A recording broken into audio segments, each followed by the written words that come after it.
D, wait for it, delightful. Check out the name tag. You're in my world now, Grandma.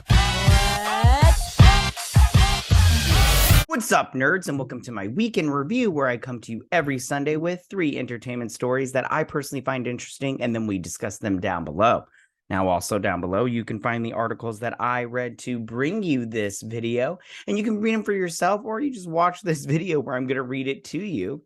Also, before I get started, I just want to say that if you like what I do here and you enjoy independent content here on YouTube, please consider subscribing to my channel. YouTube is always changing up their algorithm, and small channels like mine, we just keep getting shoved to the back of the line. So please ask that you like, share, and subscribe, and I thank you in advance. All right, so now that I got that nonsense out of the way, why don't we go ahead and get started on these 3 stories. So for my first story this week, this comes from Deadline, you guys, and it says Mason Thames. We're going to say Thames and Nico Parker are set to star in Universal's How to Train Your Dragon live action adaptation, if I could speak. So this is a picture of them right here. And if you remember them, well, you know, I mentioned this in the article, so we'll get talking about this. But let me start reading this article. All right, so it says, Mason Thames and Nico Parker are set to star as Hiccup and Astrid in Universal's live-action adaptation of DreamWorks Animation's How to Train Your Dragon. Dean DeBlois is directing the pick, which is set to bow on March 14th, 2025. And if you remember, I did a video on this. You guys can check that out in the arcade section. But basically, they're just doing How to Train Your Dragon, but in live action, which I don't know if that's the best decision, because the third one just, what was that, like 2019 when that came out? I'm all like, man, you guys are wasting no time just taking your animated movies and making them live action. And I have to be honest, do we need this? But we'll ask that some more in just a second. Let's finish this. All right. So the new pick will draw audiences deep into DreamWorks animation imaginative lore. Will it, though? I mean, it sounds like it's just going to be like a carbon copy, if you ask me. Working from a single narrative tapestry, the adventures of Hiccup and Toothless have captivated fans across 3 films that have grossed a combined $1.6 billion plus. It says, Thames is coming off his breakout role in Universal's The Black Phone. Very good movie, you guys. I should review that movie, but that movie was good and a little bit scary. There were parts when I was scared in that movie. But starring alongside Ethan Hawke. I was just about to mention him because I remember them mentioning that. I remember seeing Ethan Hawke's name. But Ethan Hawke did a great job in that movie. And if you have not seen The Black Phone, go watch it. I promise you, you will not be disappointed. All right. He sieged into the lead role in the Artist Road Spyglass feature Incoming. I haven't seen that. Directed by David and John Sharnin. The comedy follows 4 incoming freshmen as they navigate the terrors of adolescents at their first ever high school party.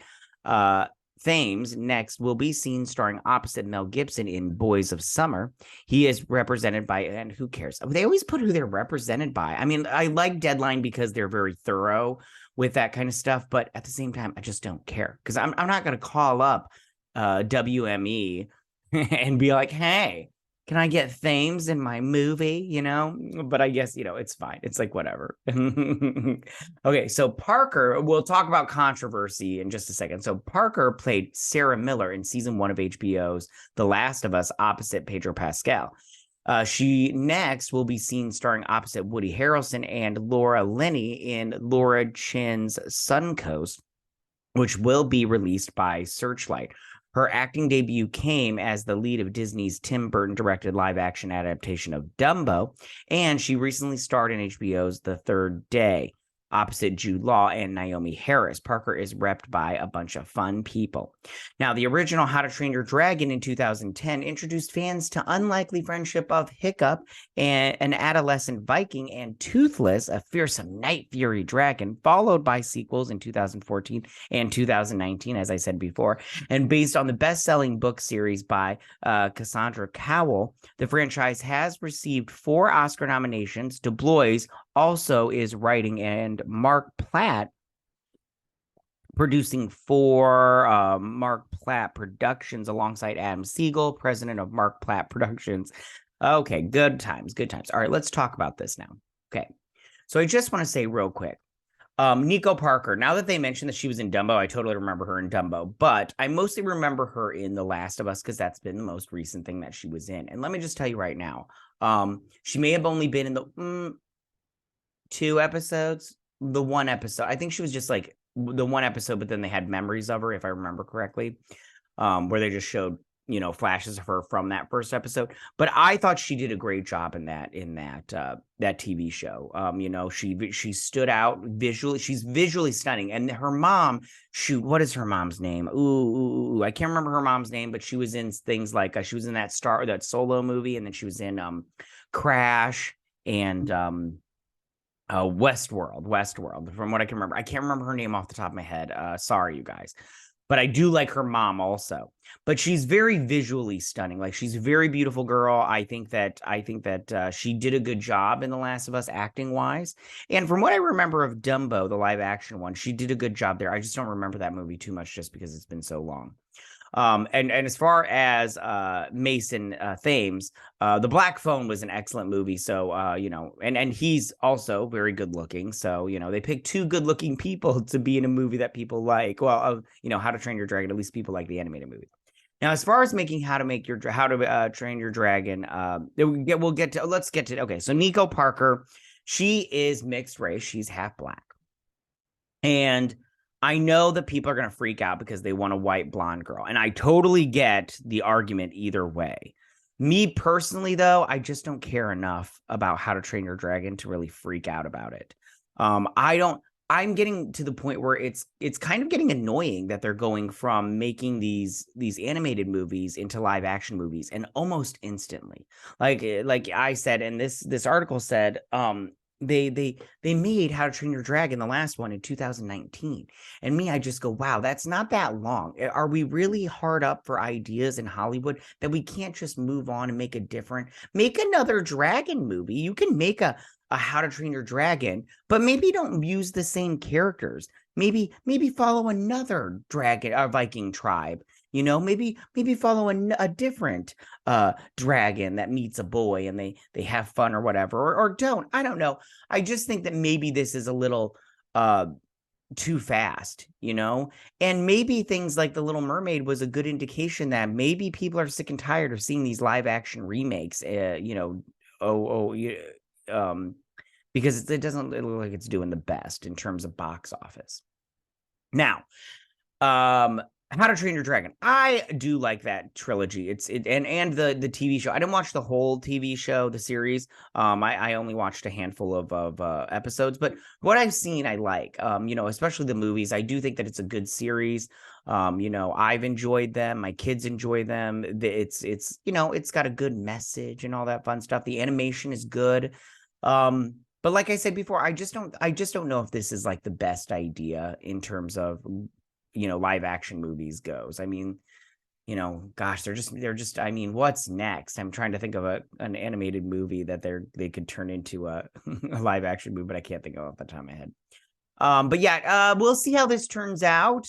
But for me personally, it's a controversy because I honestly just don't care enough about How to Train Your Dragon to care who they cast, but we'll see how it works out. You ever notice, can I just say also, you ever notice that when you have a white character, they automatically go to a black person? And I just go, you guys, there are some, Hispanic people that would like an opportunity to get a lead role, or some Asian people, or maybe pick someone from, India.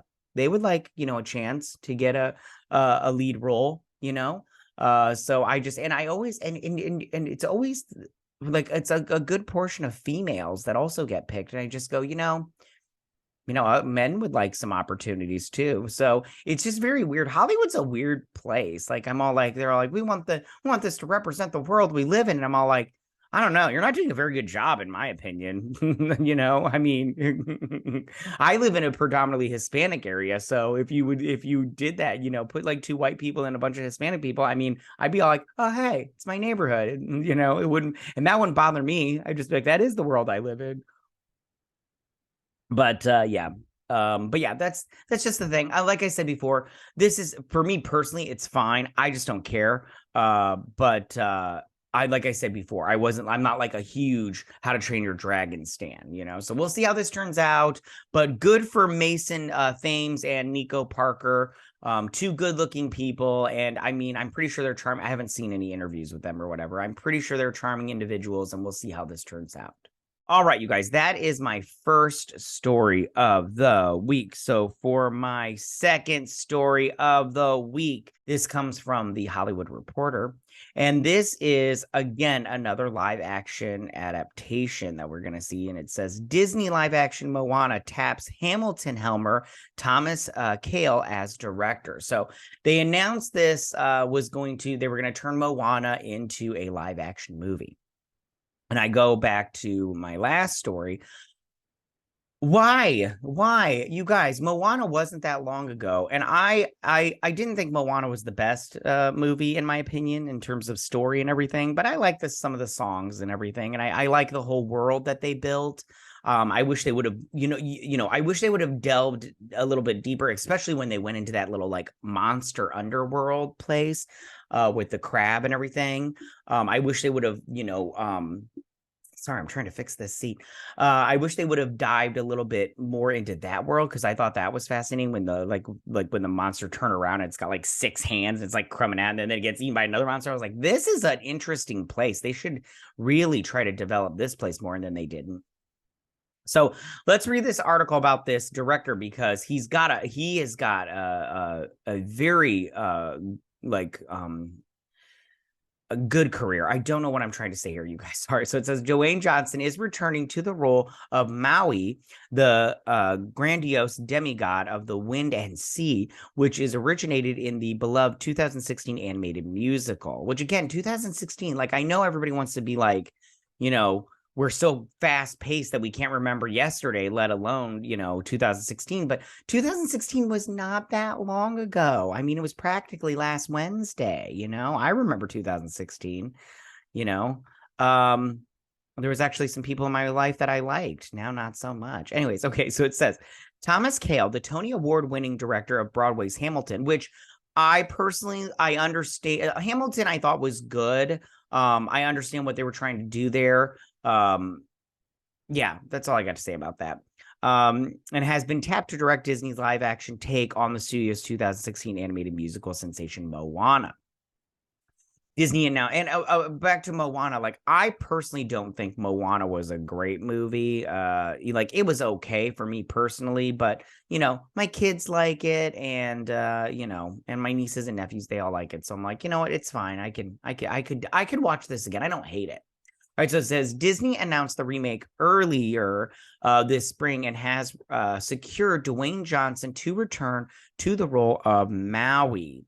The grandiose demigod of the wind and sea. Johnson is producing via his $7 production, along with Danny Garcia and Hiram Garcia. Beau Flynn is also producing via Flynn Picture Co.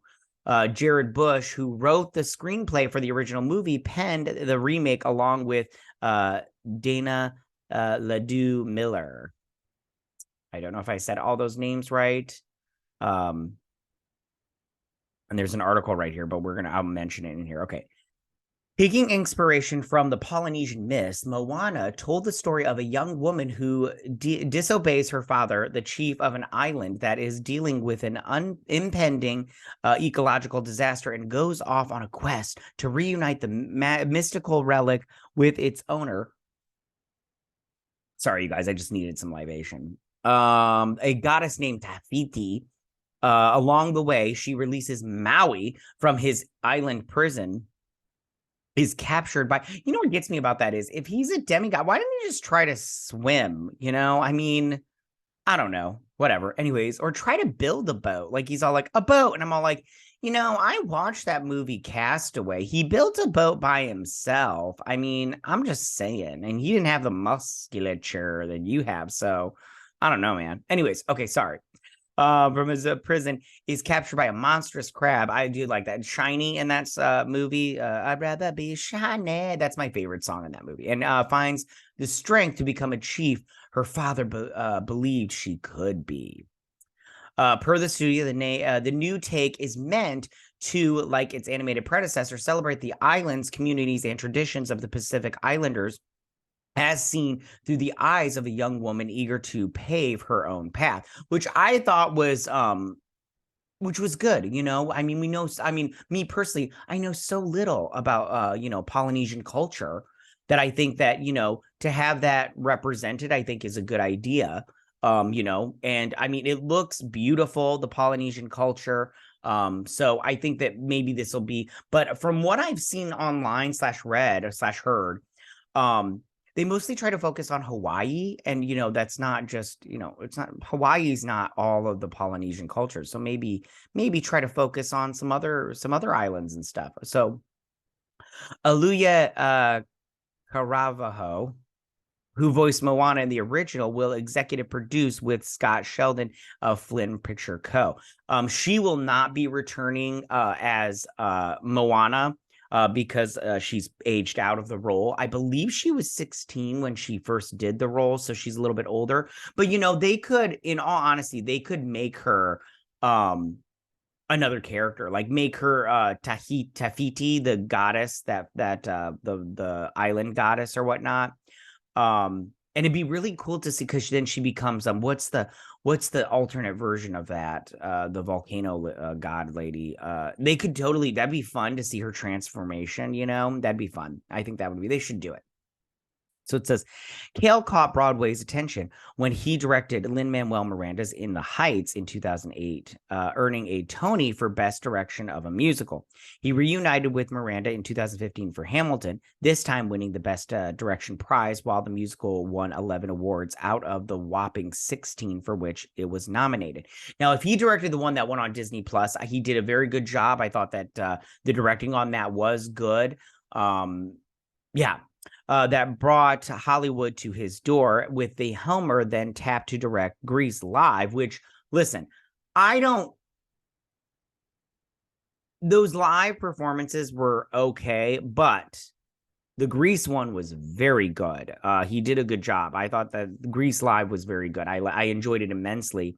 And then, but I also enjoyed the what's the Hills Are Alive one? I can't remember off the top of my head. I'm sorry, I'm blanking. But I also liked that one. But the Grease live one was definitely the best. Okay, which earned him 2 Emmys for direction and producing, and then 5 episodes of FX acclaimed Fosse Vernon, which I have not watched, miniseries, on which he earned an Emmy nomination for outstanding directing and met his now wife, Michelle Williams, who is very hot. I think Michelle Williams is very attractive and a good actress. I enjoy her.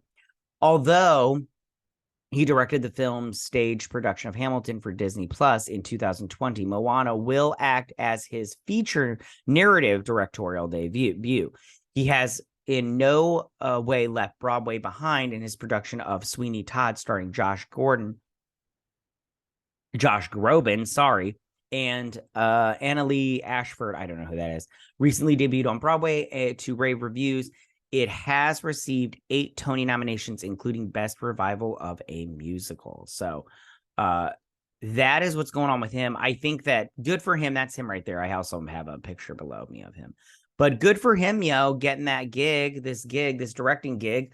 Keep it up, dude. Like I said before, I'm not interested in this as of right now, just because, listen, I can go and watch Moana and if The Little Mermaid, you can go watch my review for that. But if that is an indication of where these live action adaptations are going, then I mean, I don't have hope for this live action remake, just because I'm sorry. Like I haven't liked any of the Disney live action remakes so far.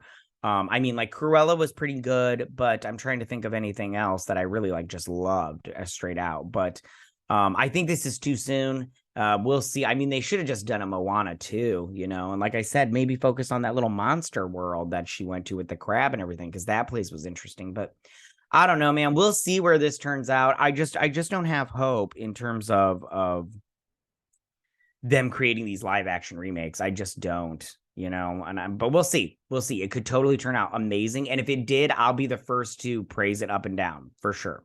All right, you guys, that is my second story of the week. So for my third and final story this week. All right, you guys, I'm doing this story because I want to talk about Sex in the City, and just like that in this case.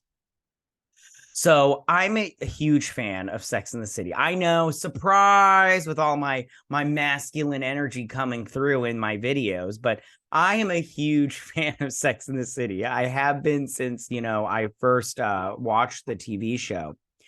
But and just like that has not been good. The show sucks. It's a horrible sequel to the movies. And but one thing that has really bothered me about the sequel series is that Kim Cattrall has not been in it at all in the season 1. The only way she's been in it is through text messages. And I do feel like their explanation of why she isn't in the series is just stupid. And I personally am just like, I'm not buying it, honey. So, you can suck it. And here's why. Because they just act like us people are just stupid, and we're not stupid. So plus they added a lot of woke nonsense into it, and if you don't believe that then you're just not very smart, in my opinion. Okay, so let's get on to this this article from Hollywood Reporter. So as I said before, Kim Cattrall wasn't in the first season of And Just Like That, but she is going to reprise her Sex in the City role on And Just Like That season 2, but briefly as a cameo, which I think is better. And she came in and said that she was, and I think they mentioned in this article, I can't remember because it's been a hot minute since I read it, but she did not do the first season of And Just Like That because she said the script was terrible. She said it was awful. And I go, good for you, Kim Cattrall, that you're, unlike these cackling hens, you're not just picking up a paycheck. You're like, no, I want to do quality work. And if you're not going to give me, and plus they, rumor is they don't get along, which is really such a bummer that they don't get along because, sometimes people just think they're just so great and really they're not.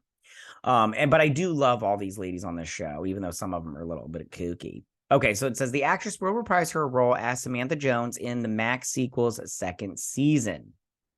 Kim Cattrall will reprise her Sex in the City role in a brief appearance in And Just Like That second season, the Sex in the City sequel, which Kim Cattrall famously opted out of due to premiere June 22nd on Max.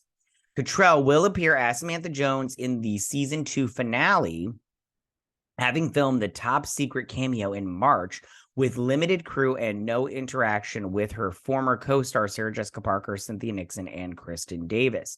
So I think that what that is, before I continue with this article, I think that what that is she's just going to film a phone call. She'll be like, Carrie will call her and be like, and she'll be like, Samantha Jones, and she'll be like, hello, lover, and which is fine. I'll settle for anything when it comes to this show, just because the show is just terrible. I mean, if you watch season 1, good job making it through that train wreck. But I do like Samantha Jones on that show. All right, let's finish this article, and then I'll give you some more of my thoughts, or maybe not. I don't know. Maybe you've had enough of my thoughts. Anyways, And Just Like That has explained Samantha's absence by saying that she had moved to London following a fallout with Carrie. Although the two eventually reconnected via text messages in the first season finale, they made plans to meet up and talk through their estrangement. They had a fallout because Carrie Samantha was her publicist, but then because she didn't need a publicist anymore, she fired Samantha. And Samantha couldn't take it and she left, which I just go, listen, if you watch Sex in the City, Samantha's a tough girl. That's ridiculous that she would move all the way across an ocean just to get away from her best friend. Get the hell out of here. Anyways, Cattrall and Parker had a falling out after the former decided she didn't want to be part of the third Sex in the City movie. which I think was a bad decision not to do a third movie. I know a lot of people give crap about the second movie, but I actually like the second movie. Maybe I'll review those. We'll see. I actually like the second movie. It gets a lot of crap that I think unjustly, but what do I know? All right. Parker and Just Like That showrunner Michael Patrick King said during their And Just Like That, that's such a long freaking name, season 1 media tour that they didn't approach Cattrall about playing Samantha again. Cattrall told Variety last year that she wasn't interested in revisiting the role. Parker also told the Hollywood Reporters Awards Chatter podcast that the And Just Like That team didn't reach out to Cattrall because she had been so clear about moving on, which I think is still rude. If you didn't even contact her, that's rude, but she did say the script was horrible. Anyways, we did not ask her to be a part of this because she made it clear that wasn't something she wanted to pursue, and I feel like that's how, how when you have, let's say, a family member that lives out of state and you're going to have your kids. I'm using this as an example because I have 2 siblings that are out of state. Now, I know they're not going to come to every birthday party, every kid's, play, or every celebration of my kids, but they always get an invite, always, because it's rude not to invite them. And I don't want them to think that I automatically just, poo-poo their appearance at my kids, events, but I still send them an invitation in the mail, snail mail, and I also send a text because that's just proper etiquette, and they should have at least offered her the role. And when she said no, be like, listen, we offered it to her, she said no, whatever. Anyways, okay. Pursue, and it no longer felt comfortable for us, and so it didn't occur to us. Yeah, because you're rude assholes. Parker said, that's not slamming her, it's just learning. You've got to listen to somebody, and if they're publicly talking about something and it doesn't suggest it's someplace they want to be, or a person they want to play, or an environment in which they want to be, you get to an age where you're like, well, we hear that. Okay, so this is the thing. You didn't want to do a role. You didn't want to do Sex and the City 3 because dumb reasons, but you're going to do this shitty show on HBO Max, or now Max. Get the hell out of here, Sarah Jessica Parker. I love you, but your logic makes zero fucking sense. Like, zero fucking sense, honey. Like, get it together. You're talking about your age. Maybe you should learn, maybe you should hear yourself, or maybe not hear yourself, because yourself sounds really freaking stupid. Okay. Cattrall earned 5 Emmy nominations for playing Samantha Jones on Sex and the City. She currently plays the older version of Hilary Duff's lead character on Hulu's How I Met Your Father, and stars in Netflix Glamorous, which debuts June 22nd, the same day as And Just Like That. Maybe I'll watch that, but I'll definitely. The New York Post and Variety first reported on Cattrall's cameo. Oh, maybe I should have got their articles. But this is the thing. I think this is good in terms of for the show, just because I think that not having Samantha Jones in it in the first place was a train wreck. The show's a train wreck. It freaking sucks, but I'm gonna watch it anyways because I'm a glutton for punishment and I love those ladies. I'm a Carrie. Yeah, I think this was a good idea, and they should continue to possibly think about having her on and just be like, listen, maybe if we do a season 3, you could be in a full episode. Maybe just think about it, kind of thing. But I think that Sarah Jessica Parker really needs to rethink her life decisions or her career decisions at this point. The show is terrible. It's terrible. If you're not a diehard fan like myself, don't watch it. It's freaking awful. It's so bad. It's so bad. All right, then you guys, that's where I'm going to end it. But that was my third and final story this week. Tell me, what do you guys think about all of this? How do you feel about Mason Thames and Nico Parker getting the lead roles as Hiccup and Astrid in the live action adaptation of How to Train Your Dragon? Do you think these are good choices? Do you like these 2 people? Do you not like these 2 people? You know what? Listen, in terms of their acting, I'm good with it because I like both the things that I've seen them in, or at least their acting wise. But I just, like I said before, I really don't think that we need this live action movie for this yeah, another live action movie for a movie we've seen. The last entry was only like 3 years ago, you guys. Come on, or 4 years ago. My math is off. Anyways, okay. And then tell me, how do you guys feel about this, about Thomas Kail getting the gig for director of the Moana live action movie, another live action movie? Jesus Christ, oh my God. How do you guys feel about this? I mean, Thomas Kail so far, I mean, everything that I've seen that he's done is pretty decent. So, and good for him. I wish nothing but the best for people, but I don't know, man. I'm sick and tired of these live action remakes. I really am. I'm just so over it, like hardcore. And then finally, tell me, how do you guys feel about Kim Cattrall doing this short little cameo for And Just Like That season 2? Do you think this is a good choice, a bad choice? How do you feel about her not being offered the role of Samantha Jones in the show, at least, you know, not even offering it to her? Are you like me and you think it was just rude? Or do you think it was probably the best choice? I think the show does suffer from not having Samantha on it, so we'll see. But tell me what you guys think about that. You can go ahead and leave all your comments in that section down below. If you like this video, go and hit that like button. You know, I won't mind. If you're new to my channel, please hit that subscribe button. I'd greatly appreciate it. And we'll see you guys on my next week in review. You guys have a good week. Bye. Hey nerds, if you like this video, go ahead and click that Geek What icon and subscribe. And if you like this video, go ahead and join me every Sunday with my Week in Review.